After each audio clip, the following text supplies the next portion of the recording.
I'm looking over the four-way. Sam, I kept up broken glass, but there's something terribly wrong with my typewriter. Looks okay to me. Those old models stand up, Eph. They don't make them like that nowadays. I should hope they don't. Somebody shot it. SQP. No, the alphabet is all right, Sam. It's just the one key. One missing? No, but it's Sam. This one right here, Sam. Look at the app and Sam. That makes sense. You won't need it for this one. Come on in. Oh. Sam, wasn't I smart? I got the answer right away. The answer to what? That to which you referred to, Sam, is the whole ghastly ribble. SQP, to be exact. Well, I was tired. Of course you were. And besides, I was right here where I can see it, right out the window. The neon sign, Sam, over the Nifty drugstore. See? That's it. Stability, quality, purity. And a flame. Say. Wasn't I smart, Sam? Wasn't I? Yeah, of course you were. But that isn't quite the answer. Well, what is that? To Detective Lieutenant Dundee, Homicide Detail, San Francisco Police, from S. Spade, Life Na, 137596. Subject, the SQP Caper. The minute she walked into my office, I smelled trouble. But it also smelled like $50 an ounce. She was small and brunette. Her eyes were large, appealing, and moist, but her pitch was disappointing. And now I realize that what he really came to San Francisco for was to be with her. This isn't the first time, Mr. Spade. There have been others. I don't know who this woman is, and I don't care. This time I intend to do something about it. They're registered at the Belvedere Hotel, and I want you to go with me. And... Just a moment, Miss Pierce. Yes? I think I know what you're leading up to. You want a detective to go with you and be a witness so you'll have grounds for divorce. Is that it? Yes. I can't go on any longer with a man I can't trust. Oh, it's so humiliating. Mrs. Pierce, please, I do sympathize with you. Honest, I do, but I can't take the job. After I poured out my heart to you, exposed myself. Oh, now, please, it's not as bad as that. It happens every day. It's just that I don't take divorce cases, but I do know a detective who might help you. You'll be much better off with him.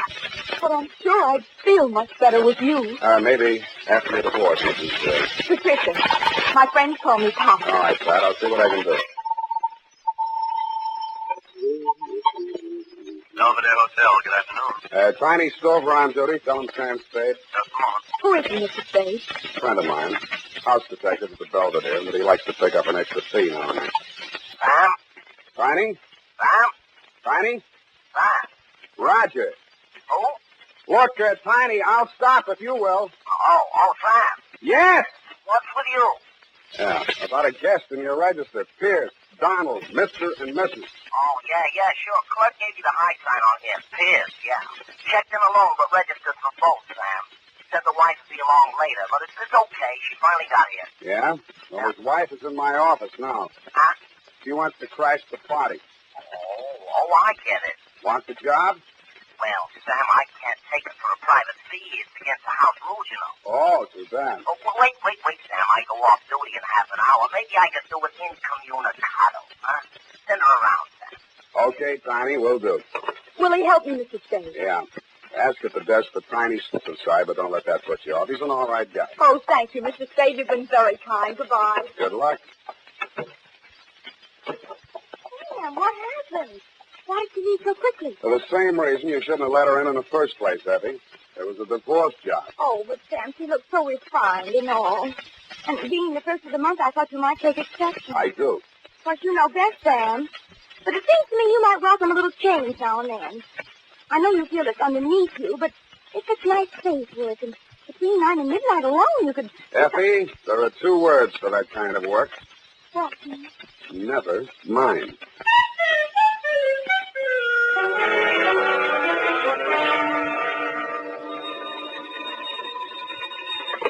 Sam Spade, detective agency.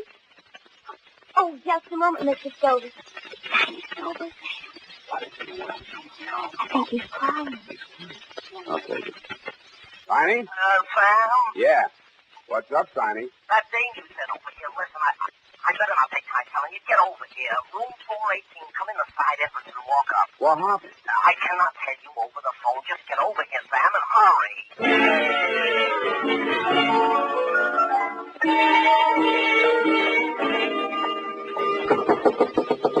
me, Tiny. Sam, open up. Come in, Sam. Sort of ease in, will you? He's lying in the way of the door. The first thing I saw as I squeezed through the narrow crack of the door was the brunette that had visited my office that afternoon. She was handcuffed to a chair, and a gag had been stuffed into her mouth. Tiny's frightened eyes shifted uneasily from her to the body on the floor.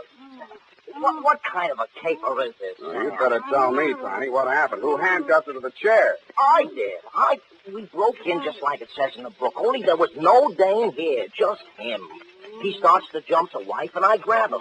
The next thing I know, he's got my gun.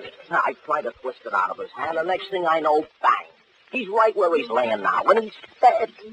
Next thing I know, the dame is grabbing for the phone and screaming that I murdered him. That's when I decided I'd better shut her up for a while so you and me can compare notes on this thing. Well, first we better get some notes to compare. Now, listen, Pat, I'm going to pull this gag out of your mouth, but if you start screaming, it's going right back in.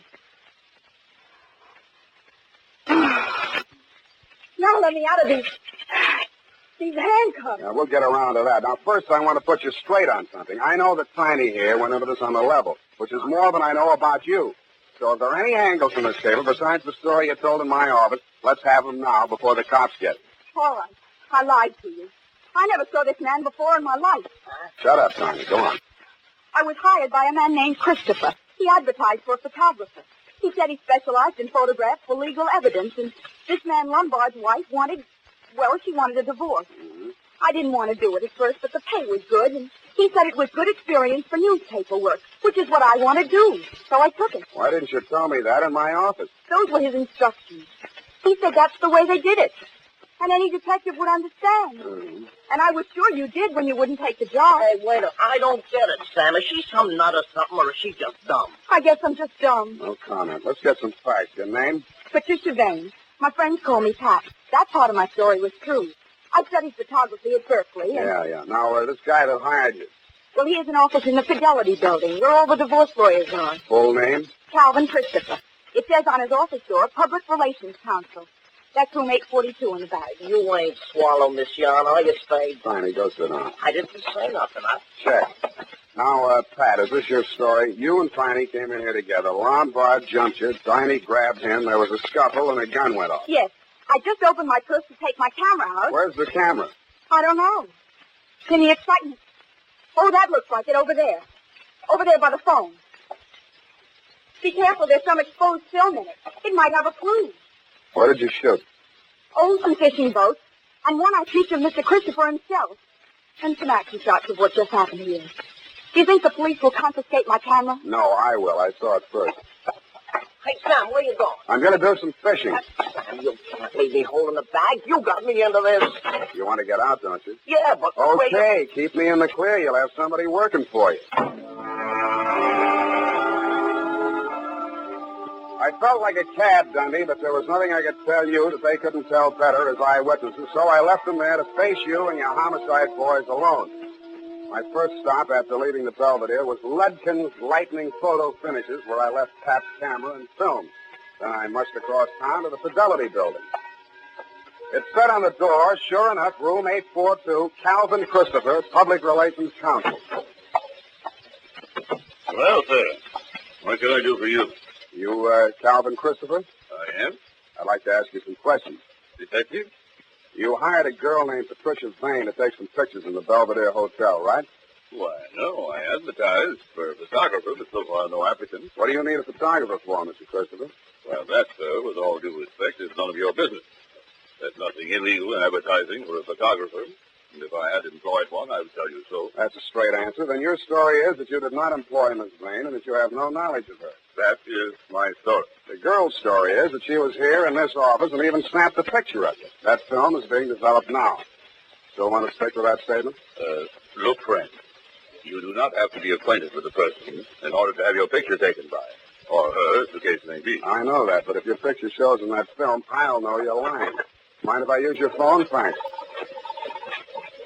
Homicide.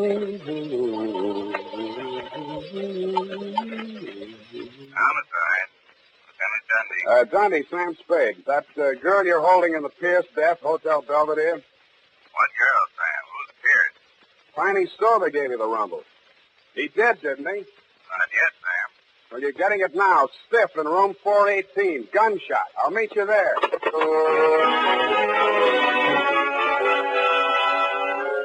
And I did. I won't dwell on that part of it, Lieutenant Deere. You were cross with me, and I didn't blame you.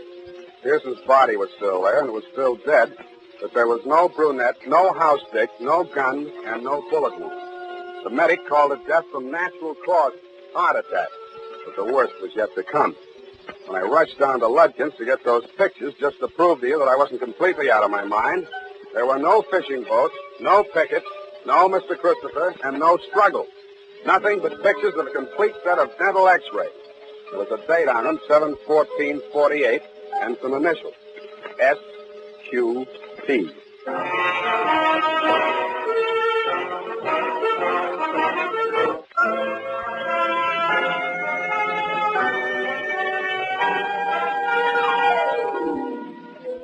SQP. Seemed very familiar somehow. Society of Quail Prevention? Too neat. After you and your boys had cleared out, Dundee, I went back to room 418. I wondered who had fired the shot that both Tiny and the brunette believed had killed Mr. Pierce. I didn't find out, but I did find a .38 slug in the floor under the rug pad. The fibrous material had been scuffed by somebody's foot to hide the bullet hole. Tiny had been reaching for the phone as I left. According to the operator, there had been no flash on her board from 418. That meant that whoever had stopped them had done so in a matter of seconds. I didn't know whether it had been done with a kiss, at gunpoint, or with a blunt instrument. I doubted anybody would have knocked Tiny out because he was too heavy to carry down 8 flights of stairs. I checked Tiny's room on the first floor. It had been ripped to pieces by somebody who obviously had been searching for something no bigger than, say, a roll of film. About there, I decided to go and pay my respects to the late Mr. Pierce.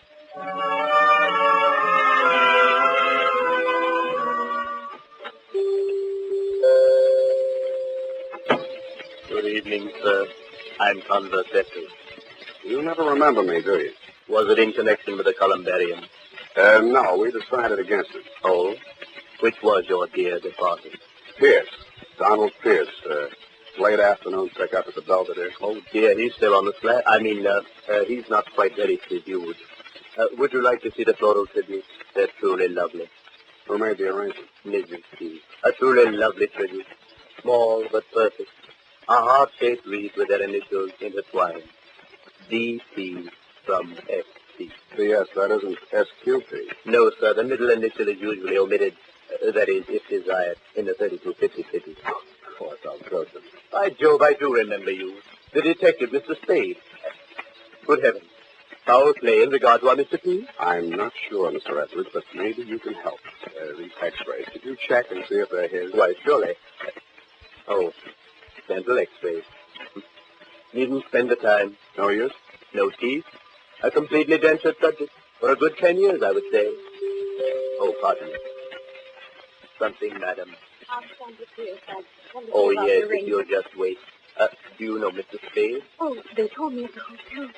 Very fortunate that you're here, Mr. Spade. Well, I'll go and see how things are backstage. I'll see you later. Oh, these awful things that people must go through when death comes. No, it's not pleasant. Were you married long? 2 years. We were married in prison.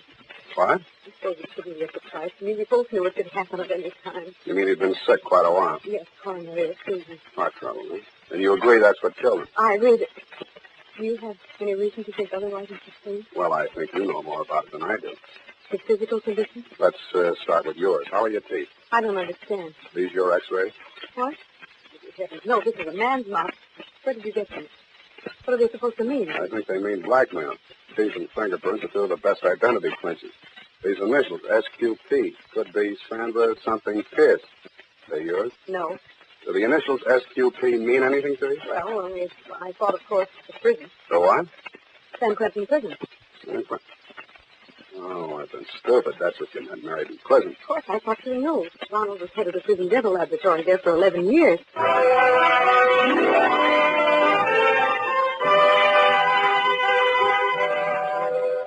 I sat down and gaped at her. She went on telling me how she'd been his assistant at the prison, how he'd had to quit because the prison routine was too tough for his heart condition, And how he'd bade her a tearful farewell because he didn't have any prospects and couldn't ask her to marry him. Then, practically the first day he arrived in San Francisco, he wired me to come here immediately, and we'd be married. A relative had died and left him $20,000, and more was coming in. He wouldn't even have to work anymore. He could retire, and that was wonderful because he really wasn't well enough to work. They're not listening to me. What are you thinking about? $20,000 from a relative. Never explained it any better than that, huh? No. The man came, the lawyer, I guess it was. I suppose he brought the money because Donald took it to the bank next morning. Where were you? Donald set me out of the room, but I was afraid to go too far away. He was so excited, and he was feeling these angina pains. I just stayed outside in the hall. I couldn't hear anything he said, but then the door opened, and the man stood there and said, Don, I had no idea your ticker was so bad. Someday somebody's going to say boo to you, and you'll drop dead. That's what I figured, Mrs. Pierce. I think your husband was murdered. He was literally frightened to death.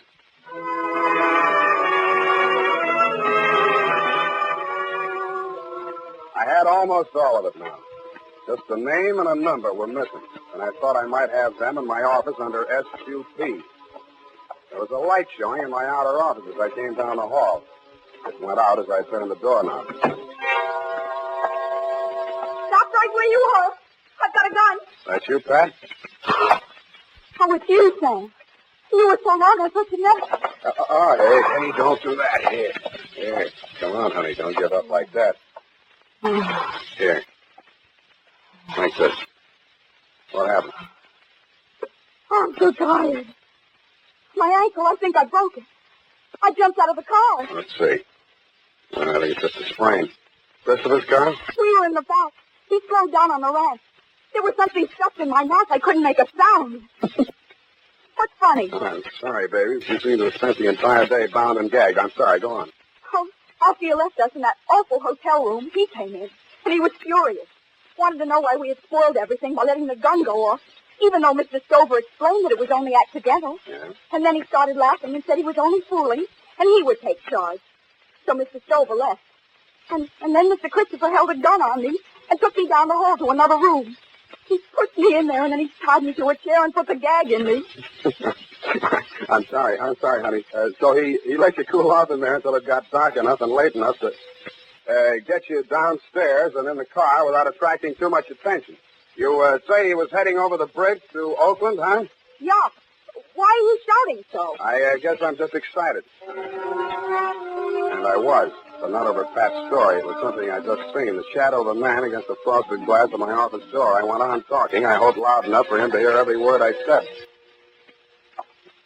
Pat, I don't know how to tell you this. It's going to make you feel bad, but sooner or later you'll have to know about it. This guy named Calvin Christopher, that isn't his right name, and in just a minute I think I'll have that too. He gave you a phony pitch about a photography assignment to help somebody get a divorce. But what he had in mind from the beginning was to use you as a murder weapon. Me? A murder weapon? You and whichever detective happened to go there with you. You see, Pierce was a blackmailer. He'd been a dentist at San Quentin, and who did he run into one day here in San Francisco but an escaped con whose teeth he had worked on, and of whom, by happy chance, he had a complete set of dental x-rays. This con bought the x-rays from him for $20,000. He's still at large and thinks he's safe now that Pierce is dead. But what he doesn't know is that Pierce took snapshots of the x-rays before he turned the originals over. The cameras got switched, and I have the x-rays right here. Look at them, sweetheart. What are you... Get down, lie flat.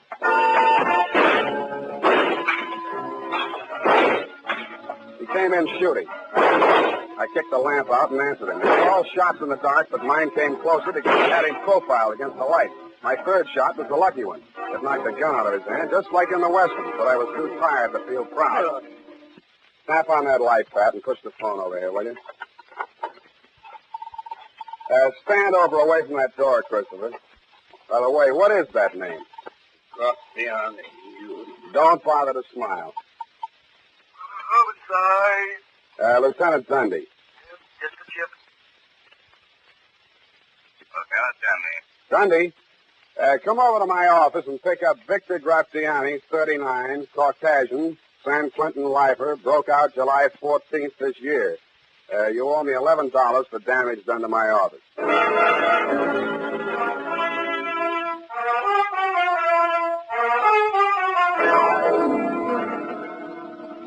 Period. End of SQ Paid. Oh. Sam Spade Detective Agency. Oh, yes, just a minute. He's right here. It's Mr. Tiny Stovey, Sam. Hello. Sam? Tiny? Sam. Who? Tiny. No Tiny here. Can I call you back? Oh, Sam. Ain't you interested in what happened to me? I got a clue, Sam. What were those initials again? SQP. That's it, SQP. I'm here now. Where? Seymour Kelly's pool room. Seymour Kelly's pool room? Yeah. Look, Tiny, don't even you realize that Kelly isn't spelled with a Q? Since when, Sam? Kelly is without a Q. Oh, no, Sam. I think you must be wrong. He's chalking up now. His shot's coming up. Good night, Tiny. Sam? Tiny, I'd like to go around again with you, but this airtime costs plenty. As you'll know if you ever get your own radio show, which, if you did, would be sponsored by the makers of SP Stupid Pills. Hey, Sam, you should have seen it. Seymour just made a three-cushion shot with the handcuffs on. You should have seen it. Sam? Good night, honestly, Tiny. Anything for me, Sam? Just go type that up, sweetheart, and have it back in exactly 34 seconds.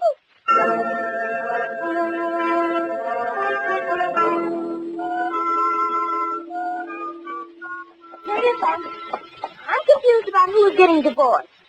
Sam, you shouldn't accept divorce cases. Effie, it was not a divorce case. You actually mean we require the usual partial recap? Partial Oh, yes. The dental X-rays would have shown that, wouldn't they? Effie, you're not happy here. What? You have no one to talk properly to. Have you ever thought about maybe Tiny Stover? Oh, thanks. A lonely man, Effie. All these evenings free. Forced to pool rooms for diversion. Sweetheart, you could take him away from all that snooker. Oh, thanks. I could fix it up for you with Tiny. Thanks. Come here, sweetheart. Has anyone ever told you how lovely you are? You know what always happens when you get me mixed up. I just... No, my earrings. Cotton picks. Well, say, I'll let you stay out another week. Quite Sam. Thanks for everything. Forget it. Good night, Sam. Good night, sweetheart.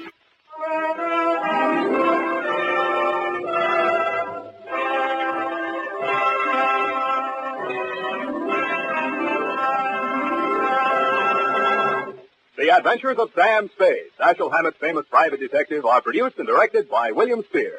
Sam Spade is played by Howard Dove. Lorene Tuttle is Effie.